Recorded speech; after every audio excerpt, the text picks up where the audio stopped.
बीडच्या कोरडेवाडी गावातील नागरिकांनी मतदानावर बहिष्कार टाकलेला आहे। साठवण तलावाच्या मागणीसाठी ग्रामस्थ आक्रमक झाले। सकाळपासून एकाही नागरिकाकडून मतदान करण्यात आलेलं नाही। ग्रामस्थ जे आहेत ते चांगलेच आक्रमक झालेले आहेत। साठवण तलावाच्या मागणीसाठी ग्रामस्थ आक्रमक झालेले आहेत आणि त्याच्यामुळे जोपर्यंत ही मागणी पूर्ण होत नाही तोपर्यंत आपण आपल्या भूमिकेवर ठाम असल्याचं ग्रामस्थांचं म्हणणं आहे। महेंद्र मुधोळकर आमचे प्रतिनिधी आमच्या सोबत आहेत। अधिक माहिती त्याच्याकडून जाणून घेणार आहोत। महेंद्र, काय हालचाली सुरू आहेत? वृषाली केस तालुक्यातलं कोरडेवाडी गाव आहे आणि या कोरडेवाडी गावामध्ये जे मतदान केंद्र आहे आपण पाहू शकतो तिथे एकही नागरिक एकही मतदार आपल्याला पाहायला मिळत नाहीये।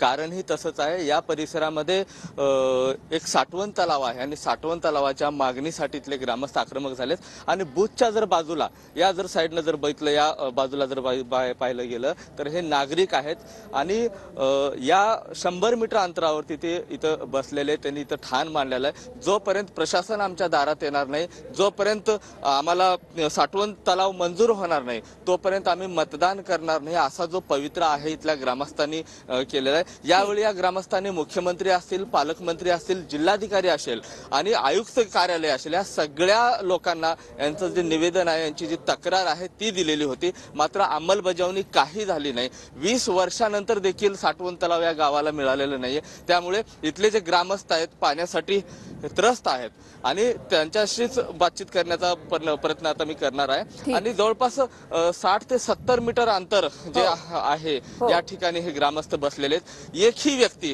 गावातला एकही व्यक्ती जो आहे तो मतदान करण्यासाठी समोर आलेला नाही। साधारणतः 12:30 वाजता आहेत तरी पण मतदानासाठी कोणीही पुढाकार घेतलेला नाहीये। साठवण तलाव जो आहे 20 वर्ष झाल्यानंतर हे साठवण तलाव मंजूर झाला नाही। त्यामुळे पाण्यासाठी पायपीट होत असल्यामुळे नागरिक जे आहेत, महिला नागरिक आहेत, त्रस्त झालेले आहेत, हातबल झाले आहेत आणि भीषण दुष्काळाचा सामना आता त्यांना सध्या करण्याची ते वेळ आलेली आहे। हे मंदिर आहे आणि या मंदिरामध्ये अशा पद्धतीने जे आहे नागरिक जे आहे ते ग्रामस्थ या ठिकाणी आक्रमक झाल्याचं पाहायला मिळतंय। धन्यवाद महेंद्र, दिलेल्या सविस्तर माहितीसाठी। अपडेट सातत्याने तुमच्याकडून जाणून घेणार आहोत।